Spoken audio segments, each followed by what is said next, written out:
Taħt it-tema pajjiż ta' kwalità l-Ministru tal-Finanzi Clyde Caruana ippreżenta bosta miżuri tal-budget li qal għandhom lan li jtejbu l-kwalità tal-ħajja. Ewlieni fosthom semma t-tisħiħ fis-suq tax-xogħol bil-pubblikazzjoni tal-politika l-migrazzjoni ekonomika. Għalhekk qal jeħtieġ deċiżjoni tibsin biex il-pajjiż jimxi għal pass li jmiss fl-iżvilupp tiegħu.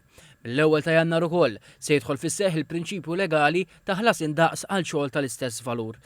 Fil-qasam tas-saħħa l-Gvern qal se jkabbar l-emerġenza, iwessa s-servizzi tal-kura intensiva, joħloq ċentru psikjatriku akut u jinvesti 14 miljun euro biex tonqos il-lista ta' stennija. Qal is-sena li ġejja se jsiru 5,000 operazzjoni aktar permezz ta' kooperazzjoni mal-privat. Irrefera wkoll għall-investiment ta' 140 miljun euro fondi Ewropej biex titjieb l-infrastruttura u l-apparat mediku. Il-Ministru Caruana żied jgħid li s-servizzi ta' occupational therapy se jiġu estiżi fil-komunità u fl-iskejjel.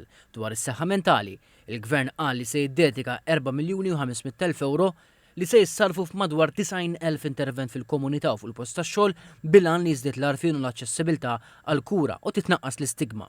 Qal li l-aċċessibilità hija priorità u se jiġi offrut servizz ta' outreach permezz ta' video calls jew telefon. Dwar l-isport, qal li l-Gvern se jkompli jinvesti f'dan il-qasam u semma li se jibda x-xogħol marbut mal-ewwel fażi strutturali tal-proġett taċ-Ċentru Nazzjonali tal-Motorsport u jgħaddi t-titli kollha tal-artijiet ta' trakka lill-Federazzjoni.